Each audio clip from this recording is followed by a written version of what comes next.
사람은 각자 다른 조건을 가지고 태어난다. 레나 마리아는 두 팔이 없고 한쪽 다리마저 짧은 선천적인 장애인이다. 그녀는 누구보다 밝고 명랑하다. 어려움보다는 가능성을 먼저 생각하기 때문이다.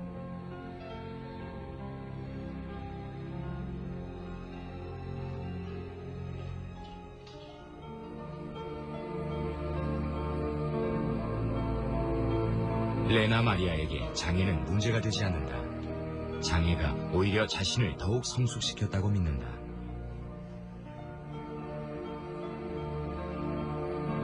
Det finns många grejer man kan peka på som är tack vare handikappet. Och med tanke på det här och med tanke på att jag klarar det mesta så är det ganska, ja, inte enkelt att leva, men det blir lättare att leva.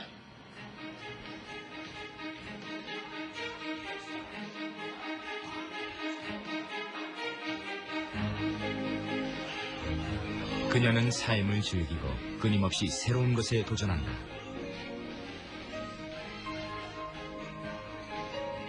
(88년엔) 한국에서 열린 장애인 올림픽에 수영 선수로 출전하기까지 했다.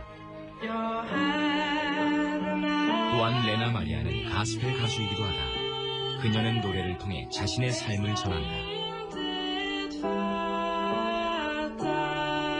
레나 마리아의 인생이 담긴 자서전은 2개 국어로 출간돼 큰 반향을 일으켰고 수많은 사람들이 그녀의 노래를 듣기 위해 공연장에 몰려들었다.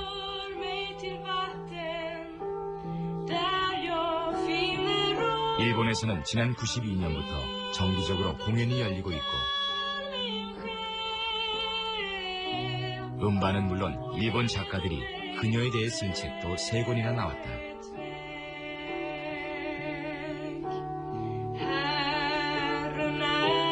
절망을 희망으로 바꾼 레나 마리아. 그녀가 쓴 발로 쓴 내 인생의 악보는 세상에서 가장 아름다운 발을 가진 여성 레나 마리아가 전하는 진솔한 삶의 이야기다.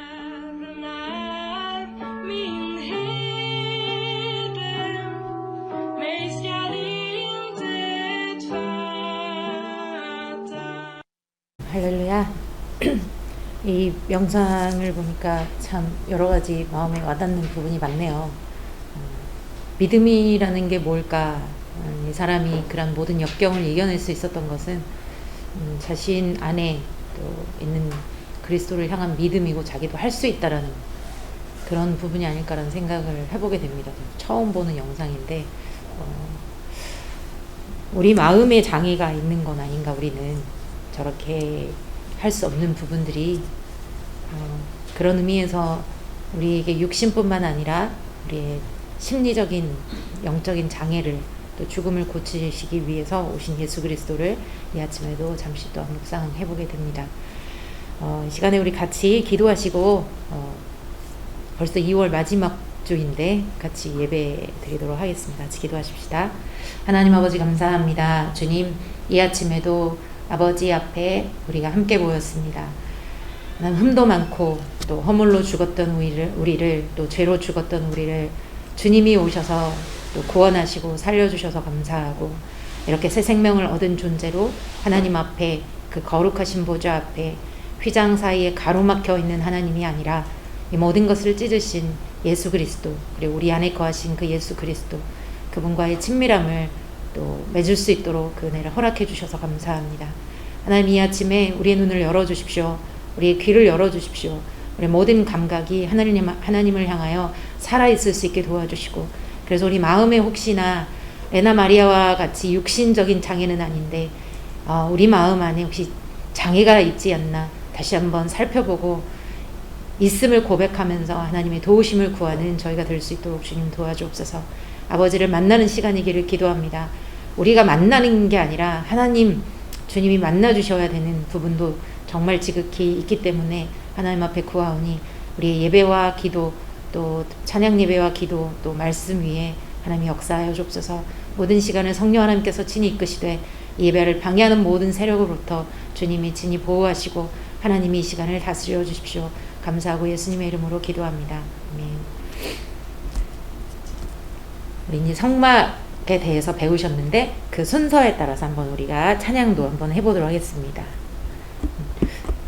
되게 오래된 곡인데 아실지 모르겠지만 한번 해봅시다.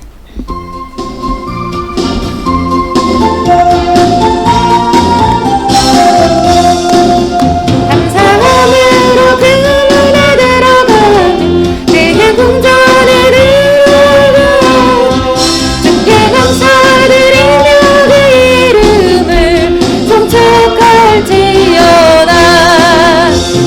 주님의 기쁨 내게 임하네 나 항상 기쁨 안에서 춤춰요.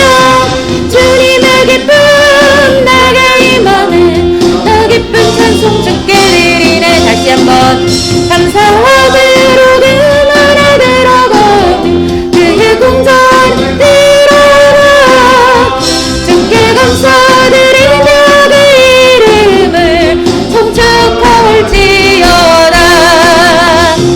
주님의 기쁨 내게 임하네 나 항상 기쁨 안에서 춤춰요. 주님의 헤이 내게 임하네 나 기쁜 찬송 주께 드리. 다시 한번 감사함으로 그 문에 들어가면 그의 궁전에 들어가 주께 감사드리며 그 이름을 송축할지어다. 주님의 기쁨 주님의 기쁨 헤이 나가 임하네 나 항상 기쁨 안에서 춤춰요. 주님의 기쁨 헤이 내가 임하네 나 기쁜 찬송 주께. 다시 한번 할까요? 감사함으로 감사함은 그 문에 들어가며 그의 궁전에 들어가 주께 감사드리며 그 이름을 송축할지어다. 주님의 기쁨 주님의 기쁨 헤이 내가 임하네 나 항상 기쁨 안에서 춤춰요. 주님의 기쁨 내가 임하네 나 기쁜 찬송 주께. 우리 잠시 제가 주님의 기쁨 할 때 헤이 같이 한번 그 부분 나올 때 저희 같이 한번 해볼까요? 할렐루야. 다시 한번 우리가 한 2번 정도 해볼 텐데 모르시는 분들 많으신가요? 이거 처음이시죠? 그리고 따라하기 쉽죠? 계속 짧으니까. 다시 한번 우리가 할 때 주님을 향해서 기뻐하면서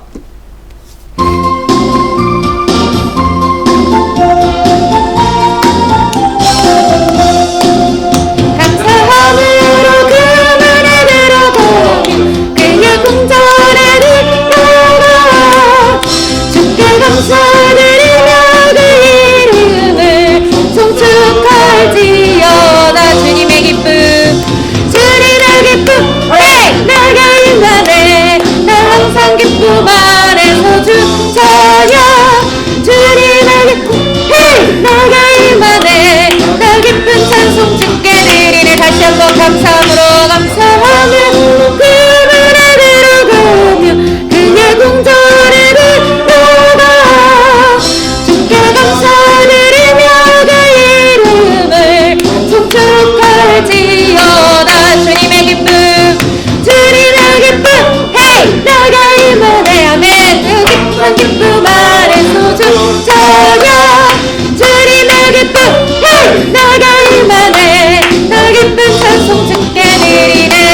아멘 아멘. 주님을 기뻐하는 것이 우리의 힘인 줄 믿습니다. 레나 마리아를 봐서뿐만 아니라 제 삶에서도 그리고 여러분의 삶에서도 동일하게 우리에겐 장애가 있을 수 있습니다. 하지만 하나님은 이 모든 것을 뛰어넘게 하십니다. 그것은 곧 우리의 믿음이고 주님의 사랑은 이 세상을 이기는 믿음까지 그러한 역사까지도 주님이 만들어주신다고 약속하셨습니다. 이 시간에 우리 안에 싸워야 되는 부분을 여러분이 아십니다. 그것이 죄이든 그것이 여러분의 연약함으로 말미암는 부분이든 그래서 힘들다든지 아니면 내가 이것을 극복해야 되는데 그러지 못한다는 부분이 있다면 이 시간에 하나님 앞에 같이 그 주님의 보좌 앞에서 그 시음자 앞에서 우리가 같이 하나님 앞에 올려드리며 나아가십시다. 하나님 우리의 힘 되십니다. 주님 나를 구속하셨습니다. 오히려 우리가 간구할 수도 있지만 또 찬양하여도 좋겠습니다. 하나님 나로 이기게 하여 주셔서 감사합니다. 계속 이길 것입니다. 주님 때문에 이길 것입니다. 우리가 그렇게 하나님 앞에 같이 고백하며 통성으로 기도하도록 하겠습니다. 하나님 아버지 감사합니다. 이 아침에 우리가 찬양하듯이 아버지 우리의 힘되신 주님을 찬양합니다. 내가 약할 때 우리가 약할 때 강함 되시는 주님을 찬양합니다. 주님 이 땅에 오셔서 죄악 가운데 우리가 거하며 갈 바를 알지 못하고 스스로 죄의 종이 되었을 때 우리의 장애물 때문에 우리가 하나님 절절매며 살아가는 그 안타까움을 보시고 주님 이 땅에 친히 오셔서 우리와 함께 하실 뿐만 아니라 우리를 고치시고 우리를 구속하시고 우리를 구원하신 그 주님을 찬양합니다. 하나님 주님 때문에 우리가 믿음으로 말미암아 지금까지 이겨왔지만 하나님이 이만큼으로 부족한 것을 너무 잘 압니다. 여전히 헤매고 있는 부분이 많이 있습니다. 여전히 우리가 싸워서 이기지 못하는 부분들이 있습니다. 하나님 믿음이 없어서 하나님의 사랑을 믿지 못하여 나아가는 부분들이 있습니다. 아버지 이 시간에 하나님 다시 한번 주님을 만나고 주님으로부터 말미암아 힘을 얻어서 우리가 이 모든 것들을 이겨나갈 수 있는 우리가 될 수 있도록 주여 도와주옵소서. 아버지 우크라이나의 모든 상황들 하나님이 간섭하시고 이 나라의 대선에도 코로나의 확산세 가운데도 하나님이 간섭하셔서 하나의 교회를 보호하여 주시고 우리 각 성도들을 보호하여 주시고 아버지 정말 주님 이 나라를 긍휼히 여기시며 우크라이나 땅을 긍휼히 여겨주사 아버지 하나님의 간섭하심으로 말미암는 구속 있게 하시고 이기게 하여 주시옵소서. 하나님 아버지 우리는 주님이 없으면 살 수 없습니다. 아버지 우리는 우리의 한계를 너무 잘 압니다. 그래서 주님이 필요합니다. 우리의 죄악을 너무 잘 압니다. 그래서 주님이 필요하고 우리 가정의 문제를 너무 잘 압니다. 그래서 주님이 필요합니다. 사랑하는 아버지 이 시간에 아버지 함께하지 못한 사랑하는 집사님과 조집사님 위에도 함께하시고 하나님 무엇보다도 그 가정 위에 주께서 긍휼히 여겨주셔서 하나님의 뜻을 이루시고 하나님 무엇보다도 코로나로 말미암아 고생하는 그 육신 위에 하나님의 은혜와 긍휼이 덮임받으여 아버지 속히 강건해져서 함께 볼 수 있도록 주의 은혜를 베풀어 주옵소서. 이 모든 시간 아버지 이곳에 주님 빛이 되어주시고 사랑에도 사랑으로 능력으로 인도하신 하나님 영광의 그 빛을 우리 가운데 비추사 오늘도 주님 우리를 구속하시고 아버지 새롭게 하여 주시옵소서. 이 모든 시간 하나님 앞에 올려드립니다. 주님 우리의 예배를 받아주십시오. 주님만이 우리의 예배의 대상이 되시고 청중이 되십니다. 하나님을 영화롭게 하는 시간 되게 하옵소서. 감사하고 예수님의 이름으로 기도합니다. 오늘 주님께서 주시는 오늘 은혜의 말씀은 고린도전서 3장 16절 17절입니다. 신약성경 266쪽 고린도전서 3장 16절로 17절 우리 함께 짧으니까 합독하십니다. 시작. 너희는 너희가 하나님의 성전인 것과 하나님의 성령이 너희 안에 계시는 것을 알지 못하느냐. 누구든지 하나님의 성전을 더럽히면 하나님이 그 사람을 멸하시리라. 하나님의 성전은 거룩하니 너희도 그러하리라. 아멘.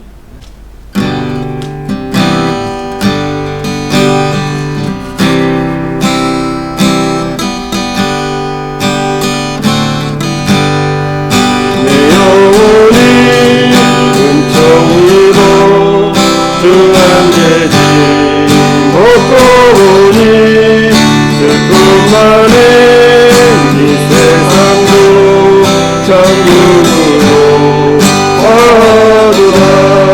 할렐루야 찬양하세. 내 모든 죄 사함받고 주 예수와 동행하니 그 어린 양 하늘나라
고린도전서 3장 16, 17절을 통해서 하나님의 성전은 거룩하니 라는 제목으로 이제 우리가 은혜를 나누도록 하겠습니다.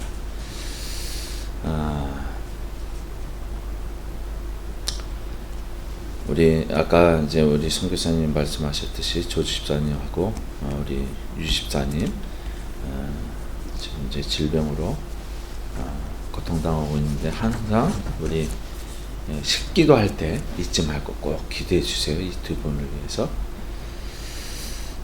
그런 일들이 우리에게 범하지 않고 또한 그들에게서도 병이 떠나가라고 기도하시기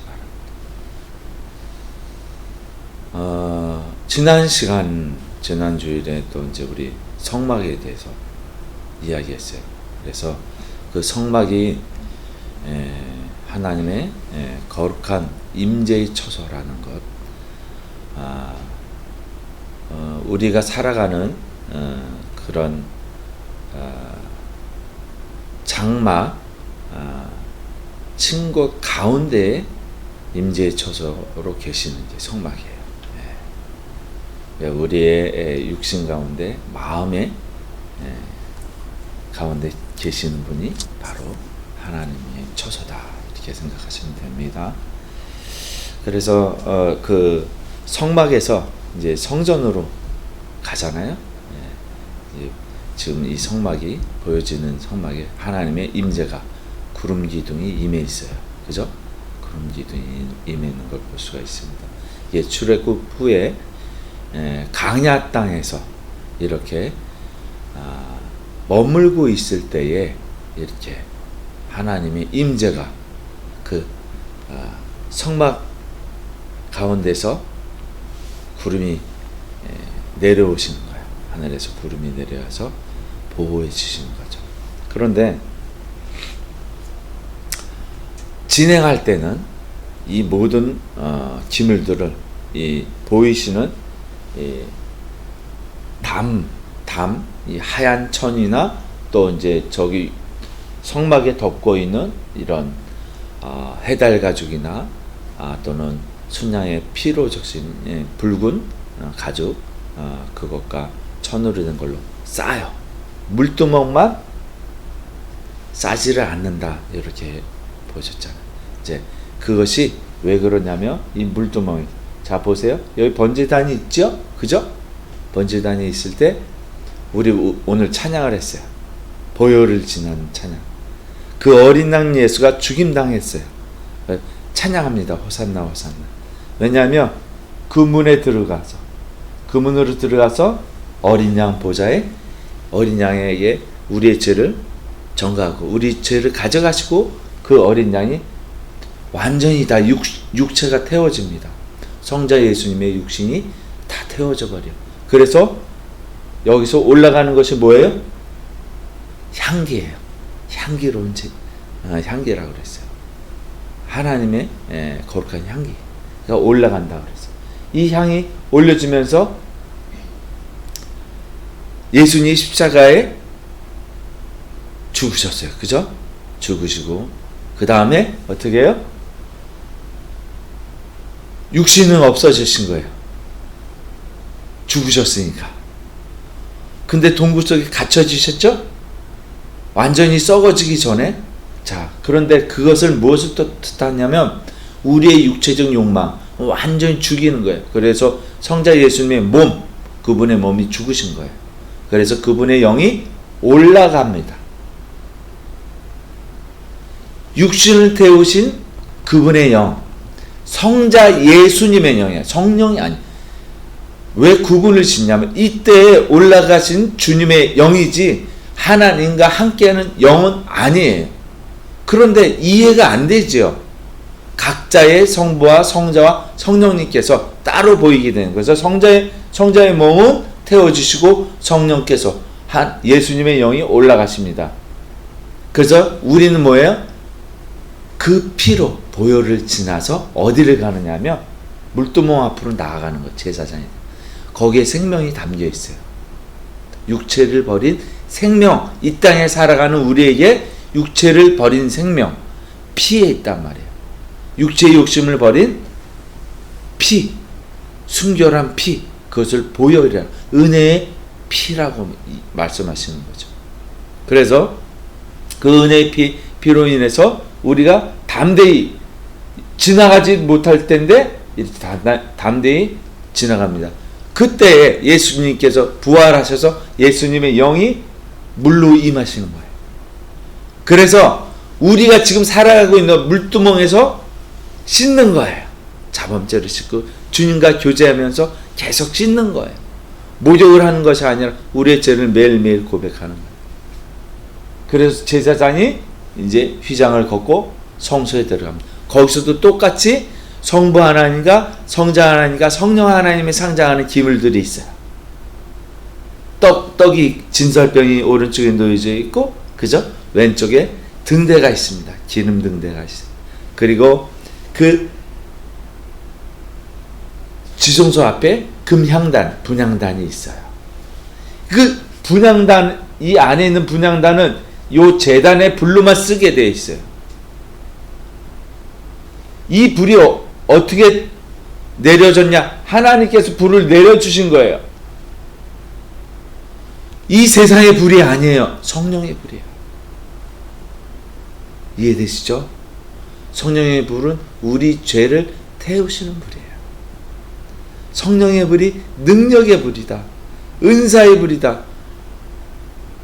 물론 태워지면 그것이 은혜가 있는 거죠. 능력이 아닌 우리 죄를 태우는 불이에요. 그래서 그 제사장이 1년에 한 번 속죄.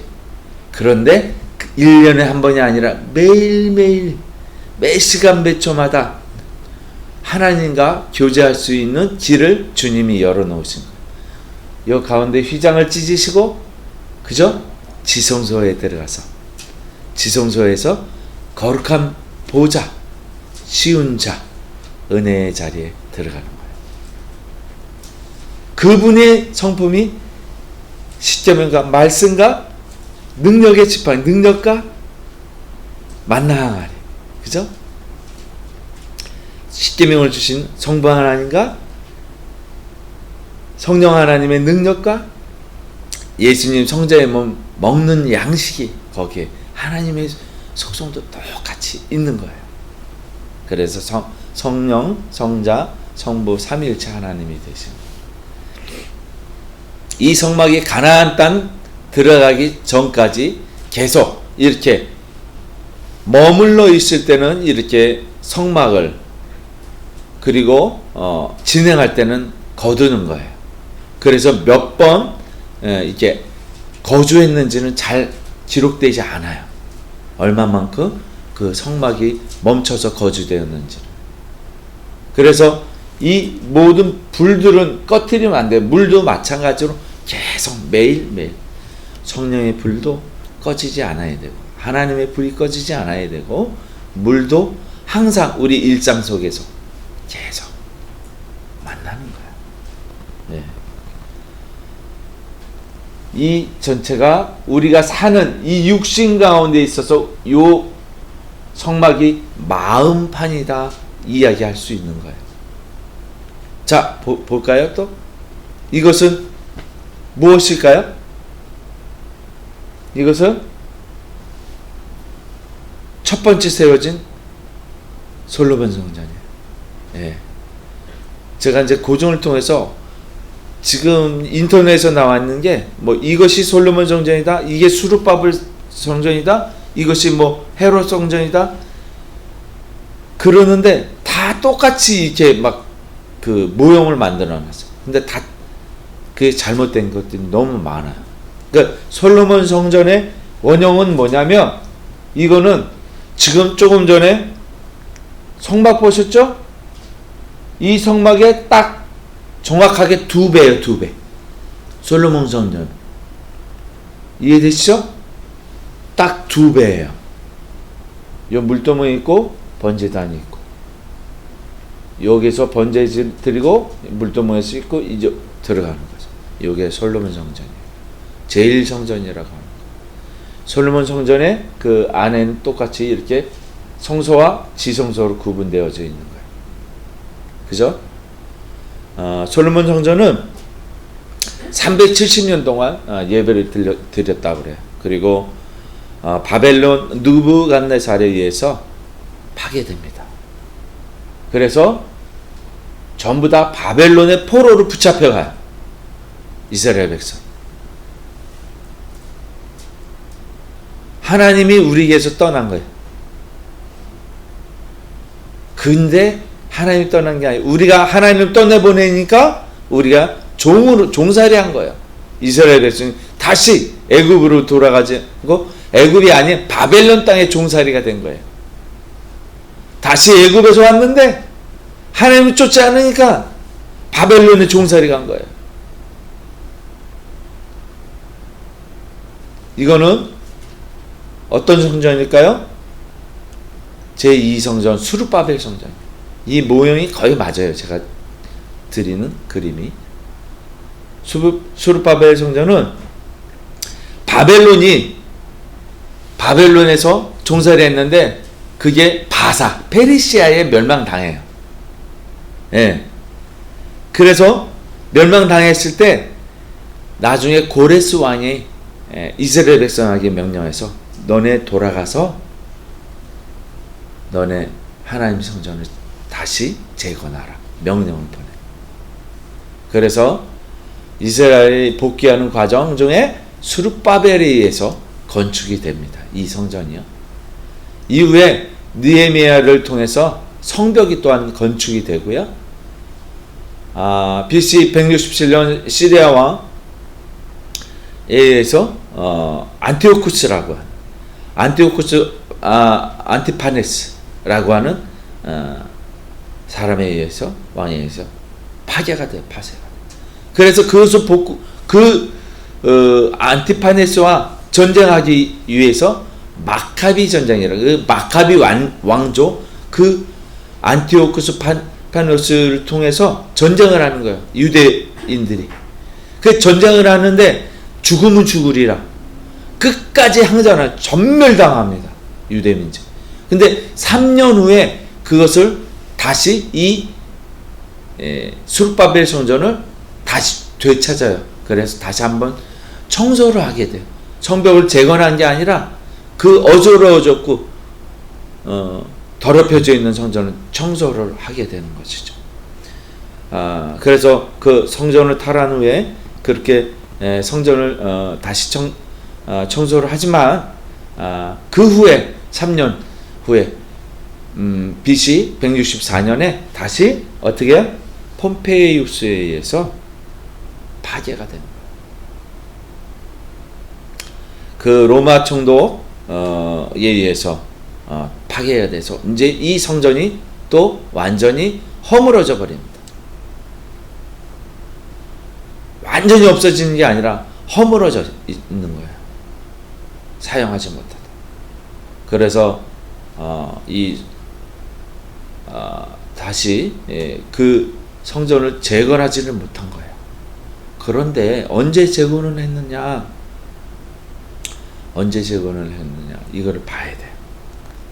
그래서 스가랴서에 보거나 또 스가랴서 3장이나 6장에 보면은 그렇게 이제 다리오 왕 때 제6년에 이것을 이제 수르바벨 성전을 재건을 하게 되는데 이것도 파괴를 됐다고 제가 말씀을 드렸어요.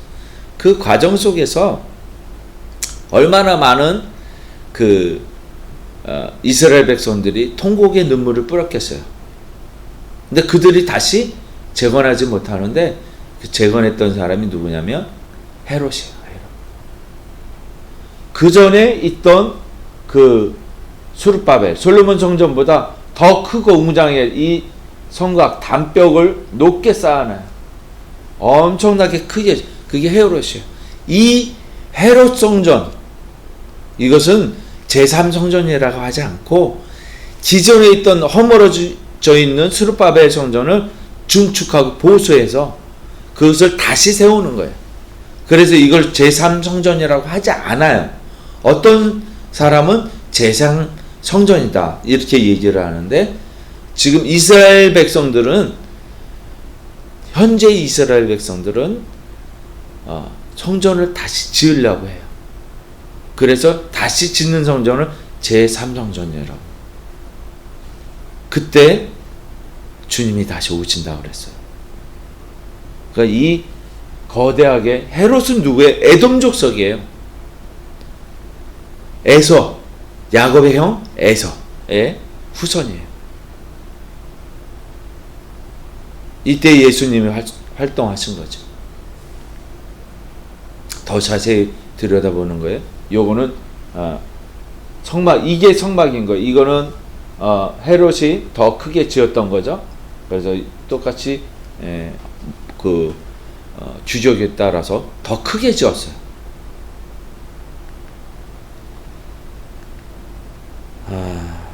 그런데 예수님이 오시고 이 땅에 오시고 말씀을 전하시고 승천하신 후에, 그죠? 정확하게 치자면 예수님 탄생 후 AD 70년에 완전히 이제 이 성전도 티투스 장군에 의해서 파괴가 돼요. 결상전을 하다가 이 예루살렘, 이게 이제 지금 이건 쉽게 말하면 성막이고 여기에 거주하고 있었잖아. 여기 둘레에 성이 쳐져 있어요. 그 성에서 먹을 것이 없어. 먹을 것이 없어가지고 자기 아이를 제비 뽑아서 누가 먼저 잡아먹느냐. 그래가지고 아이들을 내놓고 그 아이들을 잡아먹어. 비참하게. 다시 한번 요 조감도식으로 이게 보여주세요. 여기가 여인의 뜰이에요. 여기가 제사장의 뜰. 베드로가 여기 들어가서 불을 피워놓은 여인의 뜰이 있었다고 그랬어요. 안나스의 제사장 뜰이 여기 있는 거야. 요게 성소와 지성소인 거야.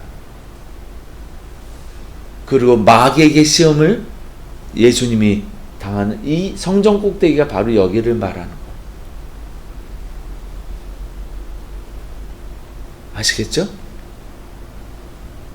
비교를 한번 해볼게요. 솔로몬 성전은 성막의 정확하게 2배, 성막의 2배 솔로몬 성전이. 그리고 헤롯 성전은 크기가 이렇게 차이가 나는 거예요. 솔로몬 성전과 비교해 봤을 때. 이해되시죠? 미식축구장이 이만해요. 솔로몬 성전이 이만한 거예요, 지금. 이 규격이 미식축구장의 한 2분의 1 정도밖에 안 되는 거예요. 근데 헤롯 성전은 이만하다는 거예요. 더 크게 증축을 했다는 거예요. 그것은 로마 황제에게 잘 보이고 자기가 통치를 잘한다 하는 로마 황제의 충성심으로 한 것이지 유대 민족을 위해서 하나님께 드리기 위한 헌물이 아니었다는 거예요. 지금 어떻게 됐어요? 저 완전히 폼페이오스에서 완전히 파괴된 뒤에 어떻게 됐어요? 뭐만 남아? 여기 뭐가 있어요? 현재 예루살렘인데 뭐가 있어요? 황금돈 사화. 황금돈. 여기 있죠? 이슬람 성지예요. 3대 성지 중에 하나예요. 아브라함의 자손 이스마엘이 번제로 바쳐진다, 이렇게 표현을 해요. 이슬람에서는 이삭이 아니라 그것을 기념하기 위해서 여기다가 세운 거예요. 그들의 사원을. 그들도 에돔 족속, 그들도 또 이스마엘, 그들도 다 하나님의 선민이라 생각하는 거예요. 그래야 안 그래요? 헤롯 성전, 또 여기다 세운 이슬람 사원이 여기 있잖아요. 그죠? 근데 파괴가 됐는데 하나 남은 게 있어요. 요거예요. 성벽. 이게 통곡의 벽이라는 거예요. 황금돈 사원 보이시죠? 그죠? 지금은 이런 모습이에요.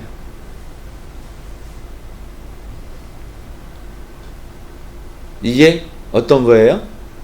제3성전일까요? 그러면 헤롯 성전은 제3성전이 아니라 그랬어요? 제3성전은 무엇일까요? 강집사님, 제3성전 안 보여요? 강집사님 안 보여요? 제3성전? 임집사님 보여요? 이거 보이잖아요. 윤집사님 안 보여요?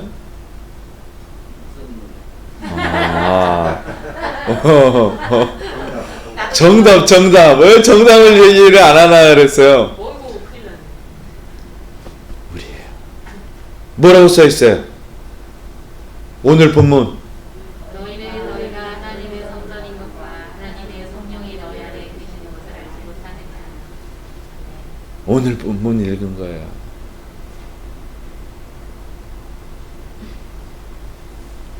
이 말씀이 어디서 왔을까요? 고린도후서 6장 16절에 있어요. 다시 한번 볼까요?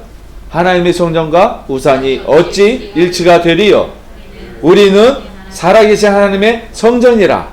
이와 같이 하나님께서 이르시되 내가 그들 가운데 거하며 두루 행하여 나는 그들의 하나님이 되고 그들은 나의 백성이 되리라.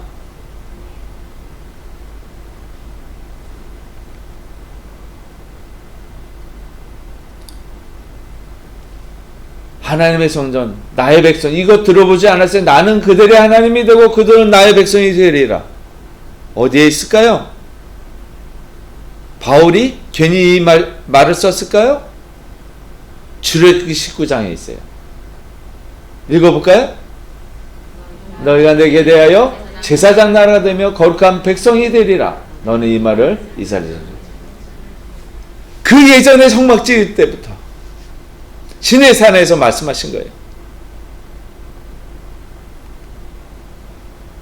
계속 읽어볼까요? 17절 18절 시작. 그러므로 너희는 그들 중에서 나와서 따로 있고 부정한 것을 만지지 말라. 내가 너희를 영접하여 너희에게 아버지가 되고 너희는 내게 자녀가 되리라. 전능하신 주의 말씀이니라 하셨는. 그래서 무엇을 만지지 말라고요? 부정한 것을 만지지 말라는 거예요. 너희들은 거룩한 백성이다. 너희가 성전이다. 그래서 부정한 것을 만지지 말라. 하나님께서 레위기를 통해서 부정한과 정한 것을 만들어 놓으신 게 아니라 구별해 놓으셨어요. 그래서 돼지고기를 먹지 않는 사람들이 있어요. 지금. 그죠? 안식교. 돼지고기 안 먹어요. 할렘푸드. 뭐 안 먹어요? 돼지고기 안 먹잖아요. 그들은 그 계명을 부정한 것을 정하신 걸 손대지도 않고 먹지도 않아요. 그래서 유대 땅에서 주님이 무덤 가운데 지나가고 있는 그 미친 사람, 귀신 들린 사람, 그 사람을 구제하실 때 그 귀신의 영들을 누구에게 보내세요? 돼지떼에게. 그 마을은 계명을 지키는 마을이 아니었다라는 얘기예요. 돼지를 키웠던 데예요. 근데 하나님의 역사가 부정한 이방 사람들에게 임했다는 거예요. 이방 사람에게 귀신 들린 자를 살리셨다는 거예요. 주님이. 우리는 무엇을 지켜야 할까요? 돼지고기 안 먹어야 될까요?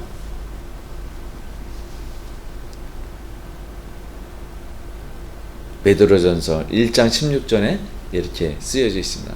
읽을게. 기록되었을 때 내가 거룩하니 너희도 거룩할지어다 하셨느냐. 거룩하라고 말씀하셨어요. 거룩이라는 건 구별하다.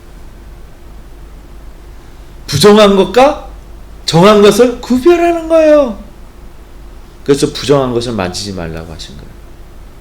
그럼 실질적으로 하나님께서 우리에게 돼지고기 먹지 말라고 하는 것일까요? 심각한 문제잖아요.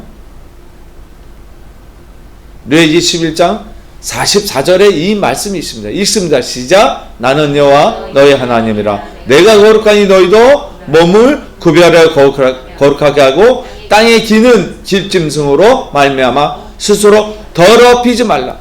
땅에 기는 들짐승으로 말미암아. 근데 주님이 말씀하셨어요. 하나님의 말씀을 따르지 않는 너희들은 짐승이래.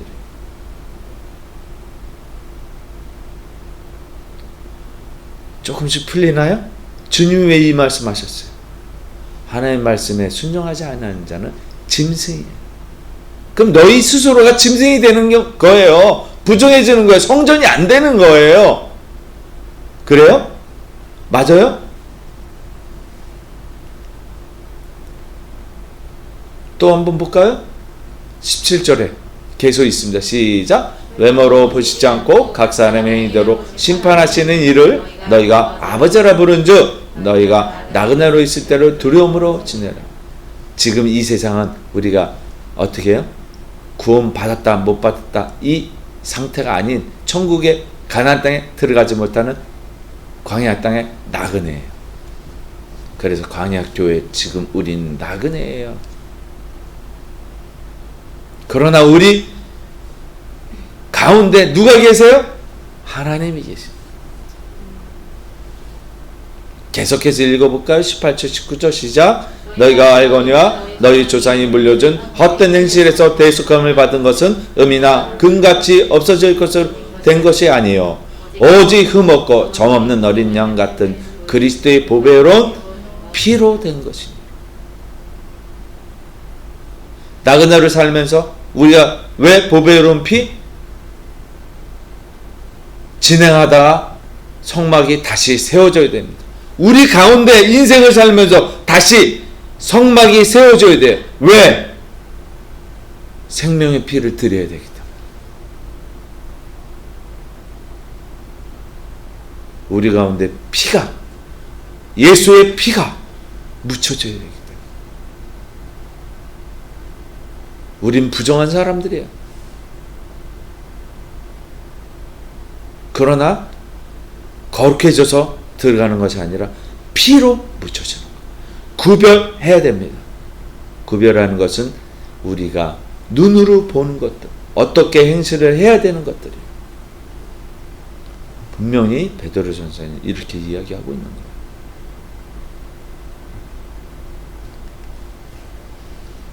누가복음 17장 20절 21절 읽을게요. 시작. 바리새인들이 하나님의 나라가 어느 때 임하니까 물건을 예수께서 대답하여 이르시되 하나님의 나라는 볼 수 있게 임하는 것이 아니요 또 여기 있다 저기 있다고도 못하리니 하나님의 나라는 너희 안에 어디에 있다고요?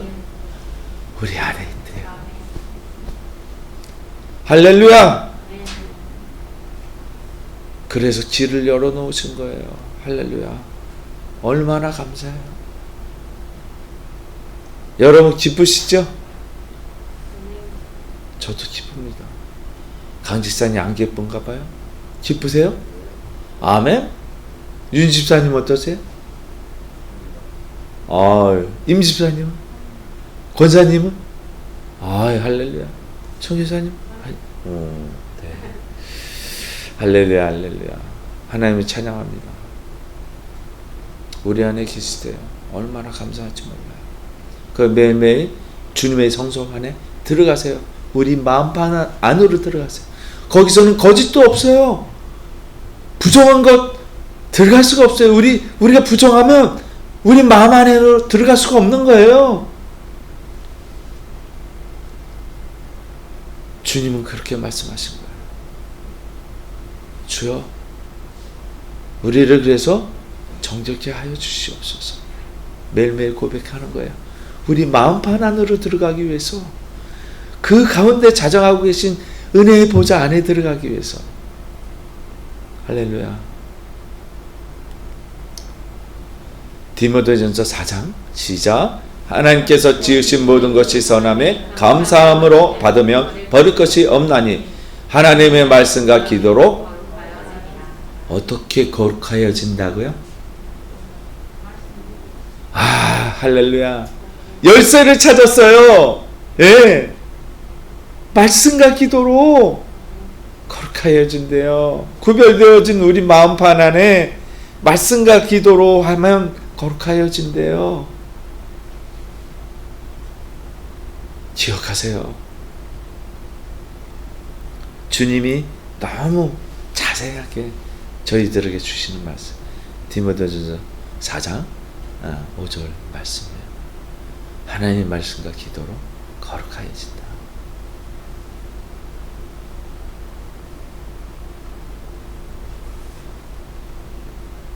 감사하지요? 그래서 어떻게 할 것입니까? 이 땅에서 거룩하여져야 하나님 나라가 임하고 하나님을 만나야 죽어서도 만나지 않을까요? 이 땅에서는 거룩하여지지 않고 이 육신이 죽었을 때 하나님의 나라 들어갈 수 있을까요? 없잖아요. 그죠? 거기에서 길이 열리는데요. 그래서 아가서에서 주님께서 말씀하시는 밤새도록 차니스를 내 머리에 맞도록 문을 열어줄까 하고 문 밖에서 기다리세요. 계시록에도 내가 문 밖에 서서 기다리노니 말씀하시는 거예요. 근데 우리는 어떤 모습이었어요? 그 안에 자고 있는 사랑하는 신부가 주님이 나를 보호해 주시는구나. 나 들짐승들 때문에 문 닫고 있을 테니까 주님이 들짐승에 찢겨서 나는 내 생명을 살려주시겠지 하고 잠자고 있는 거예요. 왜 넋놓고 있을까요? 주님이 알아서 해주실까요? 근데 내가 문 밖에서 두드리느니 너희는 어떻게 해요? 문을 열라고 해요? 닫으라고 해요? 그냥 잠자라고 해요? 문을 열어야죠. 그죠?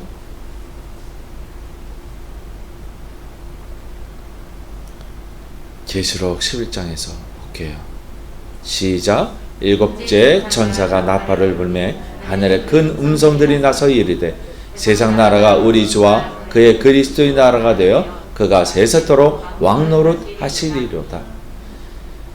일곱째 천사가 나팔을 계속 불어왔어요. 여러 일곱의 천사가 있었는데 마지막 일곱째 천사가 나팔을 불 때 나팔 불 때 나의 이름, 이제 결전의 날이 왔습니다. 우리가 천국에 들어가느냐 못 들어가느냐. 그때는 어떻게 된다고 했어요? 그리스도의 나라가 된다는 거예요. 그래서 그분께서 세세토록 왕노릇 하신다는 거예요. 그때가 옵니다. 분명히 계시록 11장에서 이야기하고 왕노릇 하신다는 거예요. 그래서 우리는 그의 뭐가 돼야 돼요? 백성이 돼야 되잖아요. 백성으로 삼으셨으니까 출애굽기 19장에서 아까 봤잖아요. 제사장 나라가 된다. 너희는 나의 백성이 된다. 그죠? 계시록에서 말씀하시잖아요. 왕노릇 하신대요. 그때 여러분의 그때는 왔습니까? 올 것입니까? 아니면 언젠가입니까? 잠시 쉬고 있습니까? 잠자고 있습니까? 때를 기다리고 있습니까? 10명의 처녀들이 기다립니다. 신랑이 더디 옵니다. 그래서 어떻게 했어요? 지혜로운 처녀는 어떻게 했다고요? 자지 않고 깨어 있었죠? 아니에요. 그 지혜로운 처녀들도 자고 있었어요. 근데 이것을 무엇을 상징하냐면 지혜로운 처녀는 근데 무엇을 들어요? 신랑이 왔다. 그래서 무엇을 들고 나가요? 등불을 들고 나가.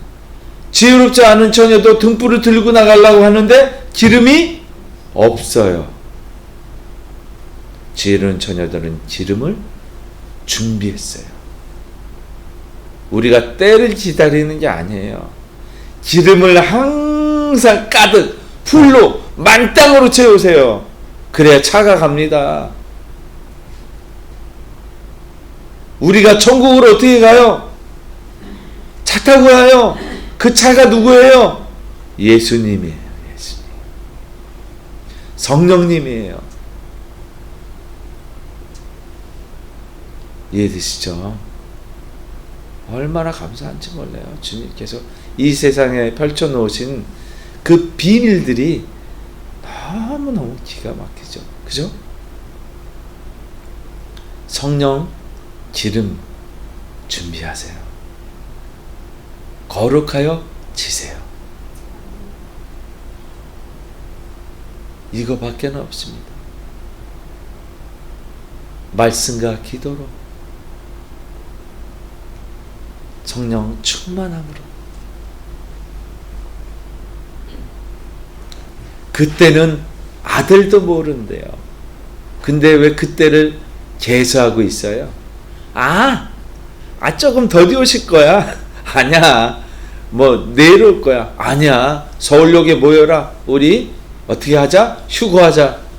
어떤 분들이 또 그랬잖아요. 옛날에 그날 안 오시니까 돌아가면서 하는 말이 주님 오시는 날이 연기됐대요. 그리고 돌아가서 각자 집으로 다 돌아가서 자빠져 주무셨대요.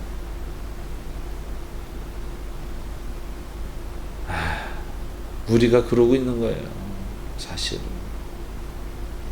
그 때를 기다리려고.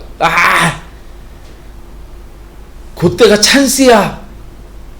우리는 그때 때 찬스만 기다리는 거예요. 아니에요. 말씀과 기도로 거룩하여 져서 성령 충만해야지 들어가는 거예요. 그쵸? 볼게요.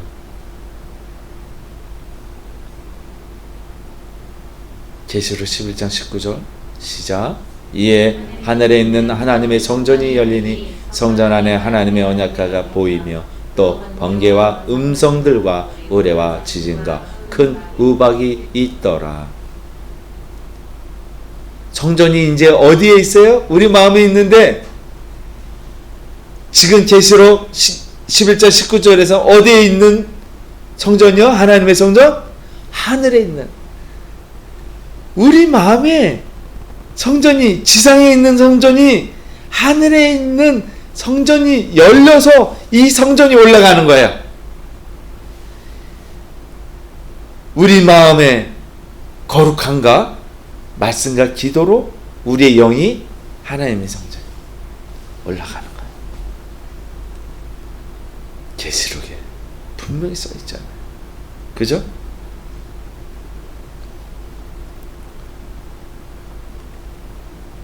(22절) 볼게요. 시작.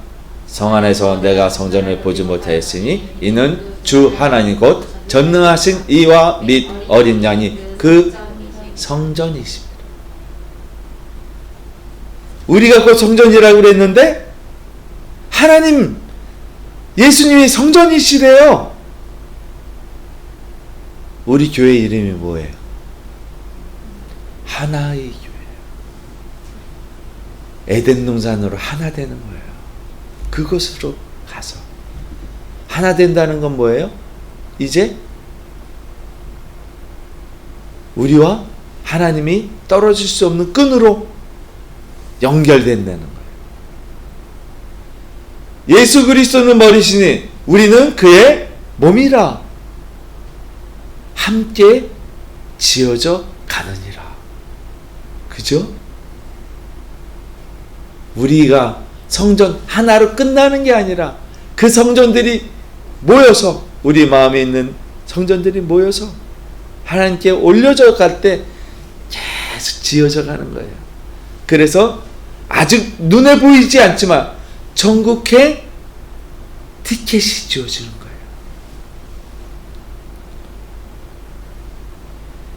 이 땅과 저 하늘에 같이 지어져 가는 거예요. 다 완성이 됐을 때 하늘이 열린다고 그랬잖아요. 그래요? 하늘이 열렸어요. 할렐루야. 지금 이 시간, 지금 그렇게 됐으면 원이 없겠습니다. 저는 저를 보증할 수가 없어요. 제가 언제 말씀과 기도를 안 할 수도 있어요. 성령 충만하지 않을 수가 있어요. 그래요, 안 그래요?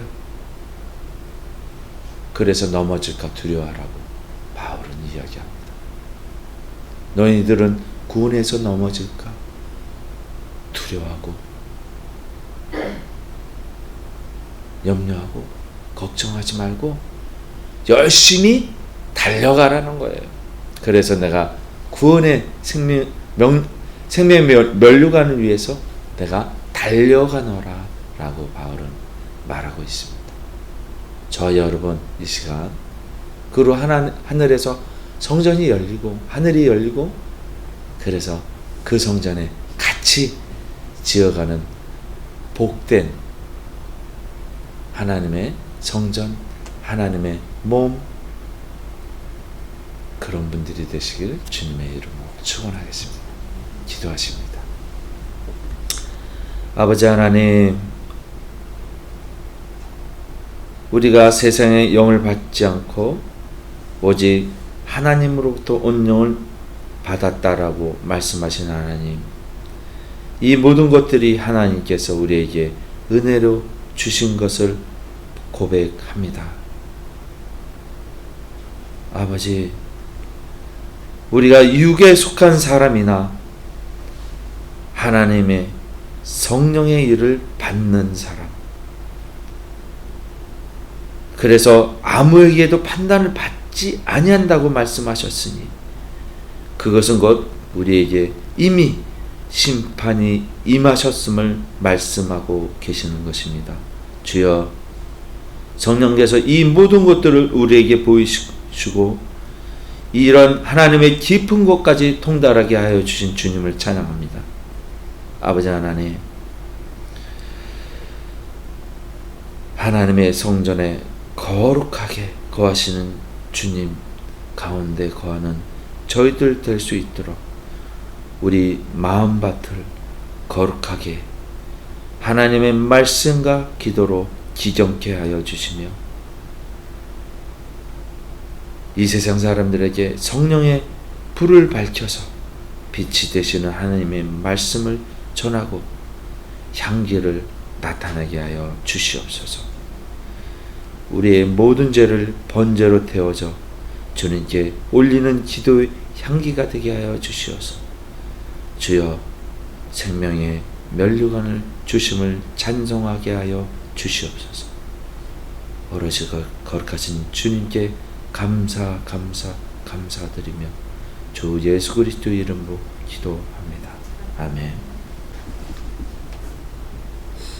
성령의 불로써 저희의 죄를 태워주시고 또한 거룩하게 하신 주님 감사를 드립니다.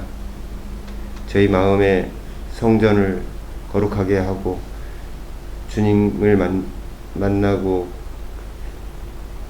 하늘로 가는 그 날까지 저희를 지켜주시옵소서. 저희가 빈손으로 나오지 않고 또한 귀한 예물을 주님 앞에 올렸습니다. 예물이 쓰여지는 것마다 하나님 영광 나타나시며 그 손길마다 주여 축복하여 주시옵소서. 이 모든 말씀 예수 그리스도 이름으로 기도드렸사옵나이다. 아멘. 네, 저는 오늘 사실 다른 거를 나누려고 했는데 오늘 목사님 설교를 딱 들으면서 제 마음이 이제 주님의 성전이니까 제 마음과 관련해서 이번 주에 일어났었던 일을 좀 나누고 싶습니다. 제가 이제 워낙 사랑받지 못했던 사람이었기 때문에 그래서 마음이 되게 여렸어요. 그래서 이제 강한 척을 많이 하고 살아왔겠죠. 그래서 저 자신도 많이 이렇게 강하게 살려고 노력을 했었고, 근데 이제 하나님이 내적 치유라는 것을 통해서 마음의 상처를 치유하시고 또 상담을 통해서 이제 치유하시는 그 과정 안에 제 마음을 많이 들여다보고 다른 사람들의 마음을 들여다보는 시간을 갖게 되면서 제가 사람의 생각과 마음의 치유 또 그런 부분에 많이 관심을 더 많이 갖게 됐던 것 같아요. 그래서 누군가 마음을 상하게 하는 것도 싫었고 관계를 되게 소중하게 여기는 그런 사람이었었는데 제 마음과 관련해서 하나님이 어렸을 때부터 이렇게 쭉 어떤 사람으로 자랐는지 알았기 때문에 제가 기도할 때마다 저에게 보여주신 그림은 저의 삶의 목적이 주님과 함께 다스리는 삶이었었는데 항상 이렇게 조그만한 아이가 이렇게 그 왕으로서의 그런 예복도 있잖아요. 그 조그만한 애요. 진짜 완전히 이렇게 한 유치원 생활 5살, 6살 정도 되는 아이가 왕관을 쓰고 그렇게 있는 모습을 항상 그 홀 있죠. 그것을 쥐고 있는 모습을 많이 보여주셨어요. 그래서 이게 내 모습이구나. 하나님이 나를 그렇게 왕으로 부르셨구나라는 생각을 했는데 이제 더 자라나가야 되는 모습이었었죠. 근데 제가 어떤 상황들이 올 때마다 어떤 분들은 사랑을 많이 받고 하신 분들은 상황이 오면 대수롭게 여기지 않고 잘 이겨나가는 걸 봤는데 마음의 상처 치유를 하기 시작하면서부터 그 마음을 다루다 보니까 이게 무시를 못하고 어떤 그런 일들이 있으면 되게 이렇게 민감하게 반응하는 저 자신을 보고 또 그것을 극복하는 데 시간이 좀 걸리는 거를 보았어요. 그러니까 예전처럼 그냥 무시가 안 되고 주님만 막 붙잡고 막 일을 쫓아가는 그런 게 아니고 계속 내가 왜 이렇지? 자기 성찰이 좀 많이 늘어나고 그런 시간들을 제가 갖게 되면서 제 스스로 괴로운 시간을 좀 보냈었던 것 같아요. 하나님, 저는 왜 이렇게 생겨먹었습니까? 나는 왜 이렇게 부족합니까? 이제 나이가 이제 한두 살 더 먹어가면서는 죄가 더 많이 보이는 거죠. 하나님 앞에 다 고백을 하고 다 다루고 또 선교사로 살았으니까 내 생각에 남들이 생각했을 때는 무슨 죄가 있겠어 이렇게 생각할 수 있을 거예요. 근데 하나님 앞에 죄의 크기는 다 똑같은 거니까 제가 하나님 앞에 기도할 때마다 누군가를 돕는 사람인데 제 안에 있는 연약한 모습을 볼 때마다 저도 동일하게 엎드릴 수밖에 없는 상황이 되는 거예요. 제 한계를 아니까. 그래서 하나님 앞에 어느 날은 누구를 돕다가 막 엎드렸어요. 하나님, 저도 동일하게 그 사람처럼 갈등하진 않지만 제 안에도 여전히 남아있는 모습들이 있지 않습니까? 그러면서 막 울면서 하나님 앞에 나아가는데 하나님이 내가 다 안다고, 내가 다 아는데 거기서 말씀하신, 제가 너무 눈물 흘리고 막 나아가니까 그래서 내가 필요하지 않냐 그렇게 말씀을 하시는 거예요. 그래서 제가 그 거룩함의 의미를 그때 더 확실히 알았던 것 같아요. 내가 이런 상태이기 때문에 주님의 성전인 내가 하나님이 나를 만져주실 때, 그래서 주님이 임하셨을 때 내가 거룩하게 되는 것을 그때 알게 됐는데, 이번 주에 사실은 제가 이제 어떤 분하고 저를 되게 많이 의지하시는 분이세요. 영적으로 많이 의지하고 물어보시는 분이세요. 또 기도하시면서 또 같이 하시는 권사님이신데, 권사님이 저한테 갑자기 이제 정치적인 이슈로 해서 딱 이렇게 뭔가를 문자를 보내셨는데, 제가 그걸 보자마자 이거 틀린 건데, 이게 이제 정치 색깔을 떠나서 어떤 그 보내신 것 자체가 저한테 이거는 아닌데라는 생각이 즉시 들어서 제가 바로 전화를 드렸어요.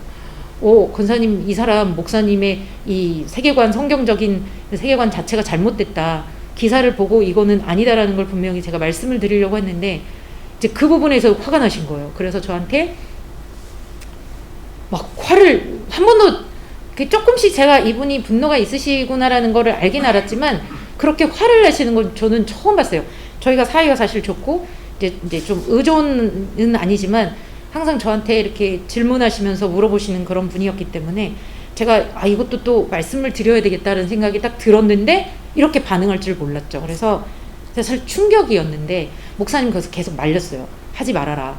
이건 정치적인 거라 어차피 이 이슈를 건드리면 안 된다라고 말씀을 하셨는데, 저는 이제 한국의 어떤 그런 이렇게 선거 문화나 이런 걸 잘 몰랐거든요. 와서 선거를 해본 적이 거의 많이 없어서, 그래서 이렇게 민감한 이슈라는 거를 목사님이 신호들하고 얘기할 때 알았어요. 아, 색깔이 완전히 틀려서 이 정치 얘기하면 안 되는구나. 근데 이제 권사님이 한번 물어보셔서 제가 그때처럼 이번에 또 물어보시는 거라고 생각을 하고 했는데, 그런 반응을 처음 느껴서 하나님, 가슴이 갑자기 콩 내려앉는 것 같은 느낌이 드는 거예요. 그래서 마음이, 제가 이거 상황을 어떻게 해야 될까? 내가 눈물을 흘리면서 이전처럼 또 그래야 되나? 근데 그런 마음은 아닌데, 하나님 앞에 제가 계속 물으면서 나아갈 때, 하나님, 제가 이거는 관계의 문제인데 제 마음이 편치가 않습니다. 너무 무겁습니다. 이거를 어떻게 해결해야 될까요? 옛날 같았으면 한 몇백 며칠을 이거 가지고 계속 고민을 했을 거예요. 그랬는데 이번에 하나님한테 기도하면서 그날 저녁에도 제가 그분한테 썼을 때, 저는 정치고 뭐고 다 필요 없고 이것도 중요하겠지만 지금 저에게 가장 소중한 분은 권사님입니다 하고 이제 제가 할 수 있는 사랑의 표현, 사랑합니다 하면서 제가 할 수 있는 표현을 다 하고 나서, 그리고 이제 잠이 들었어요. 근데 아침에도 그날 밤에 제가 별로 편히 못 잤겠죠. 그래서 못 자고 나서 아침에 하나님 앞에 또 묵상하면서 기도할 때, 하나님, 제가 어떻게 해야 될까요? 근데 하나님이 이전에 저에게 이렇게 이제 할 수 있는 그런 힘을 주신 그 부분을 제가 어떻게 경험을 했냐면, 제 마음속에 기도할 때 막 죄가 막 드러나고, 하나님 앞에, 하나님, 내가 갈수록 이렇게 죄인이라는 걸 알겠는데 지금 제발 도와주세요 그랬는데, 그 상황에서 하나님이 동일하게 빛을 이렇게 쫙 비춰주시는데 제 마음 가운데 있는 거를 보여주셨어요. 제 마음 가운데. 그래서 제가, 아, 진짜 하나님이 계시는구나, 내 마음 안에. 예전에는 주님 어디 계세요? 다 물어보면 보통 제 마음에 계시는데요, 막 다들 이렇게 말씀을 하시는데, 저는 그 안에 빛이 이렇게 딱 임하는 거 보면서 하나님이 이 가운데 빛으로 계시는구나, 그러면서 제가 보기 시작하면서 더 마음에 힘을 얻기 시작을 했었는데, 아, 이게 성전의 개념 안에서 내 마음이 주님의 성전인데 하나님이 다스리기 시작하시는 게 더 확실하게 느껴지는 거예요. 그러면서 제가 이제 권사님의 문제도 하나님 앞에 올려드리고, 하나님, 제가 어떻게 할까요? 이분한테 제가 어저께 그렇게 문자를 넣었는데 읽긴 하셨는데 답이 없으신 거예요. 그래서 하나님, 제가 어떻게 할까 그랬는데, 그 시간에 하나님이 나중에 한 11시 정도 전화를 아무래도 제가 오늘 만나거든요, 저녁에. 오늘 일이 있어서 만나는데, 만나 뵈야 되는데 이 상태로는 저도 불편하고 그분도 불편하니까, 그래서 제가 문자를 기다리든 전화를, 아무래도 문자가 안 왔으니까 전화를 해야 되겠다. 그래서 하나님, 근데 제가 이게 옳은 건지 모르겠어요. 하나님한테 이제 계속 제 마음에 계신 주님하고 얘기를 하는 거죠. 근데 주님이 지금 하지 말아라, 11시 정도 해라, 이제 그런 마음을 주셨어요. 그래서 제가 아침 일을 끝나고 나서 시간이 조금 지나서 목사님하고 이제 목사님 교회 가시느라고 보내고, 제가 딱 문자를 체크를 했는데 10시 30 몇 분 정도에 온 거예요. 저는 11시 넘어서 문자를 체크를 했고 그랬는데, 제가 만약에 그 안에 조급했다면, 마음 안에 막 불안함이 있었다면, 하나님을 계속 붙잡지 않고 만약에 있었다면, 제가 오히려 하나님보다 앞서서 또 불안함으로 뭔가 망칠 수도 있었을 텐데 하는 생각이 들었는데, 감사하게 그분이 먼저 보내시고 오늘 만나는 거에 대해서 어디서 만나자 이런 것까지 다 얘기를 주셨더라고요. 그래서 제 마음속에 하나님이 다스린다는 것, 하나님이 빛 가운데 이렇게 마음의 성전 안에 거하셔서 내가 주님과 함께 다스린다는 것을 오늘 말씀을 통해서 다시 한번 보게 된 것 같아요. 그러니까 하나님만이 다스린 게 아니라 내가 주님과 함께 천국에서만이 아니고 이 땅에서도 충분히 상황을 바꿔갈 수 있구나, 내가 왕노릇할 수 있구나, 이런 부분들을 내가, 그래서 예전처럼 두렵지도 않고 여려 하지 않아도 되고, 내가 정말 어떤 상황 안에서 낙심하거나 이러지 않아도 되는 것이, 내 마음속의 성전에 주님이 계셔서, 주님이 왕이 되셔서 나를 다스려 주시고 내가 그분과 함께 상황을 다스려갈 수 있다는 것을 이번 주에 다시 한번 경험을 했었던 것 같아요. 정말 그 부분에서 너무 감사드리고, 이번 주는 사실 이 전도에 대해서 제가 말씀을 나누려고 했는데 그 부분 나중에 또 이렇게 나눌 시간이 있지 않을까 생각이 듭니다.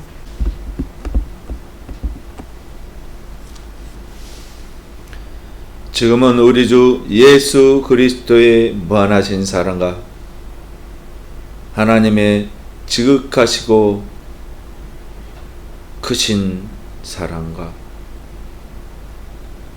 성령님의 내주 교통 교제하심이 지금 머리 숙여 기도하는 성전이 되어 지어져 가는 모든 하나님의 백성들 머리 위에 봐. 지금도 세계 곳곳에 땅끝까지 이르러 말씀과 기도로 성령님의 인도함을 받고 주의 복음을 전하는 모든 자들 머리 위에 이제부터 영원까지 함께 있을지어다. 아멘.